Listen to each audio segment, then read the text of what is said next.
रहिवाशांनी रास्ता रोका आंदोलन केला। तर आपण या प्रभागाचे नगरसेवक असून आपण काय माहिती देता या विषयावर?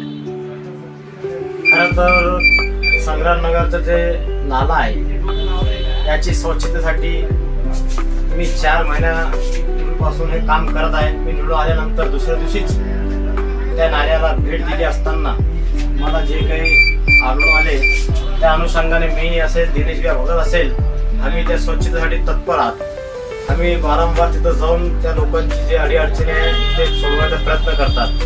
खरं तर काल जे नगरपालिकेचे जे कर्मचाऱ्यांचा ट्रॅप झाला मी त्यांचा निषेध करतो। गोरगरीब लोकांकडून पैसे घेणे, त्यांना दमदाटी करून, त्यांना धमकावून पैसे घेऊन हे जे करायला लागले, काय मी आयुक्त मॅडमला अशी विनंती करतो की अशा भ्रष्ट अधिकाऱ्यांवर कडक कारवाई करून जनतेला त्यांच्या मनात एक विश्वास निर्माण करून लोकांची काय समस्या अडचणी सोडवण्यात यावी।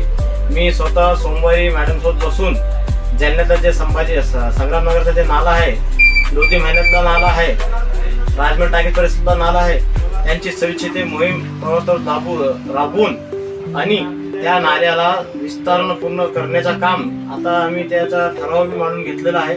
लवकरात लवकर ते नालाही बांधून घेण्यात येईल अशी मी आपल्याला गवाही देतो। त्या वार्डाचा नगरसेवक असल्या कारणाने मला जसं त्या आंदोलकांचे फोन आले, मग ते अर्जुन असेल, विक्की असेल, महिला मंडळ असेल, मी ताबडतोब तिथं जाऊन त्यांची समस्या जाणून घेतली आणि ताबडतोब मी मनपाचे कर्मचारी, शौचालय विभागाचे विभाग प्रमुख सुधीरजी डहाडे तसेच ओएस आणि उपायुक्त जे की प्रमुखकर विजय महाराज प्रमुखकर यांना बोलावून तातडीने एसआय लोखंडेजी सरांना बोलून घेतलं आणि त्यांना ताबडतोब निर्देश केले या नाला ताबडतोब साफ दुरुस्त करण्यात यावं, जेणेकरून जनतेच्या घरात जे नाल्याचं गंदा पाणी चाललं त्यांची जे होळमाळ होऊ लागली ते होणार नाही याची दक्षता घेऊन आपण ताबडतोब ही कारवाई करावी। कारण या नाल्यात मेलेले जनावर सुद्धा आहेत, त्याला लवकरात उचलण्यात यावं अशी मी मागणी केली आणि ताबडतोब कार्याला सुरुवात केली।